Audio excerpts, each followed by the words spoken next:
Gold recycling is nothing new, but what has just been discovered very well could change the gold mining industry forever.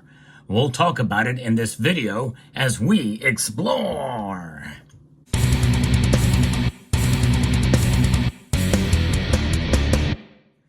Technology and advancements in mining and recouping precious metals from various devices is really exponentially growing. And there's a new story out by The Economist that discusses this, but it's behind the paywall. And I'm not going to access that, but there is other pieces that have been discussing this for quite some time. Over LinkedIn, there's a story that discussed this earlier in the year about how we could be mining our urban e-waste for gold. According to the United Nations report from 2019, the e-waste produced annually is over $662.5 billion worth of e-waste. Often it contains large amounts of gold and other heavy metals.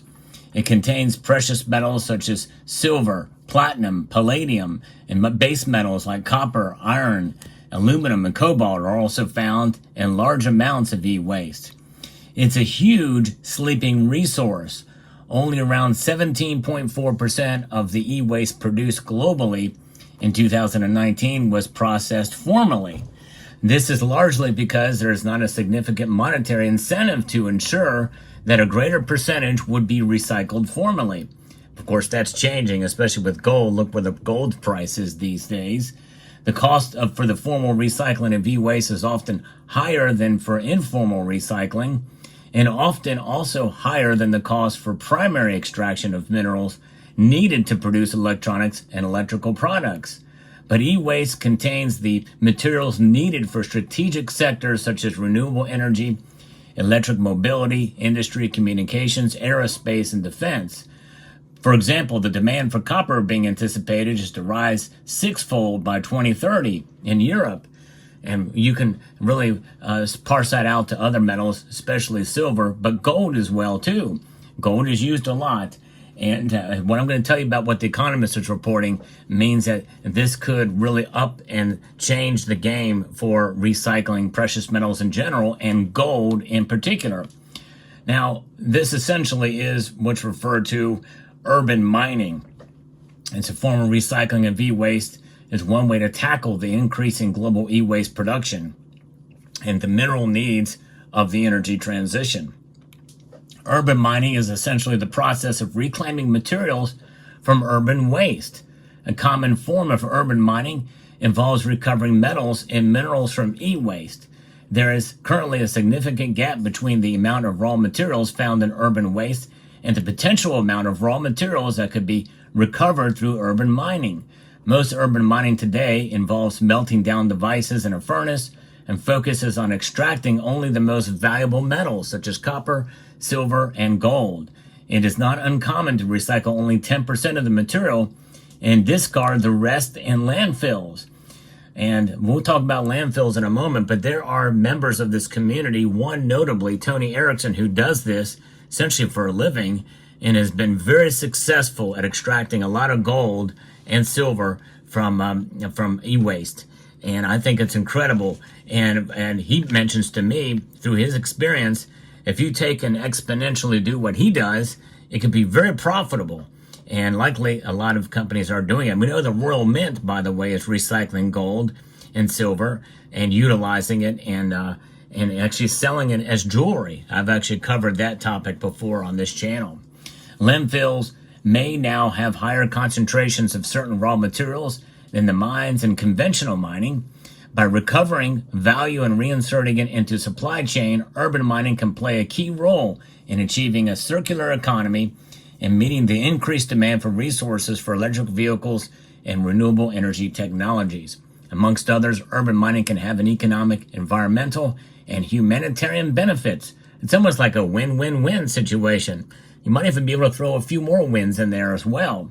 In some cases, urban mining can be equally or more cost efficient than traditional mining, especially with the prices of gold going up. And I guarantee you, if silver prices reach above $40 an ounce and push into the 50s, you're going to see more of this for silver as well.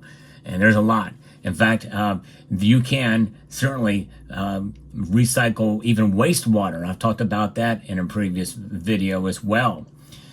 Now, essentially, what's going on here is the lack of access to advanced technology and technical knowledge, particularly and among developing countries, is considered a large barrier to urban mining.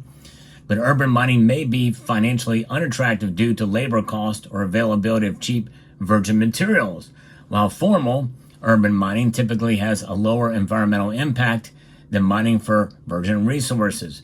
Of course, you have to take all that into account into certain circumstances. And remember, Africa is exponentially growing in the amount of cell phones, by the way, that have been issued in that continent.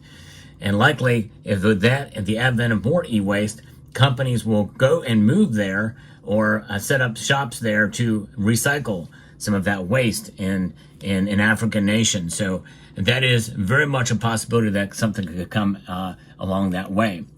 Through urban mining, gold can be reclaimed from urban waste, such as old circuit boards. A ton of circuit boards entails about 100 times the amount of gold found in a ton of newly mined gold ore. And that's pretty amazing. It is estimated that globally there are precious metals worth $55 to $60 billion inside old circuit boards.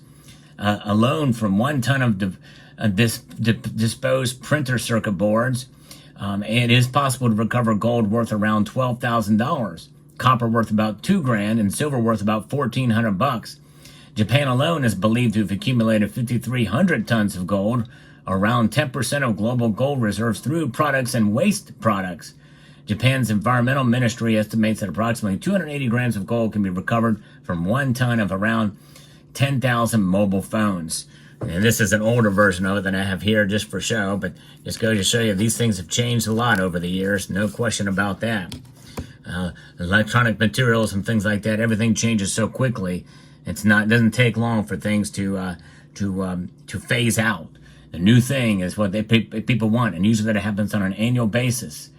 In conventional e-waste recycling, there is a large focus on recovering gold and other metals. Despite this, some recycling processes still require a lot of energy and are technically complex, leading to additional costs and environmental impacts.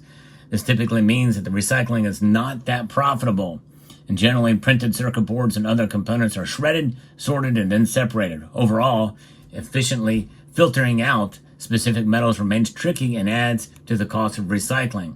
Although I think Tony Erickson, at least on an anecdotal basis, will probably beg to differ on that point. But I guess it just depends on the scale and the price of gold and the like that takes a large part of that. But it is interesting. A large part of the problem with recycling e-waste lays in the diverse mix of materials. Removing materials such as gold from e-waste typically requires either brute force or an acid bath. Yes, indeed. And notably, the conventional methods used to recover the valuable metals often rely on synthetic chemicals that can damage the environment and, more importantly, damage you. And certainly Tony is very careful with what he does, but he can probably chime in on what he has done there.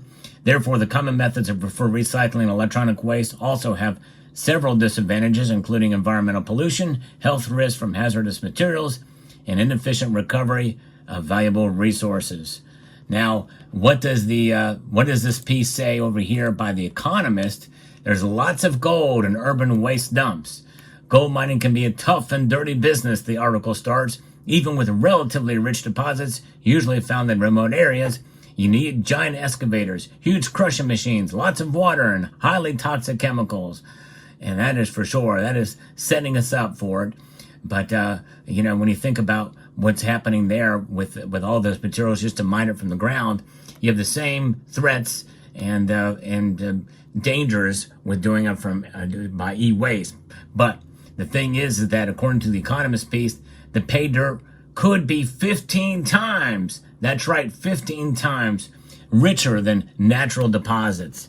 So that kind of discovery with this technology, what's going on there is a lot more gold to be had from recycling than they previously had thought.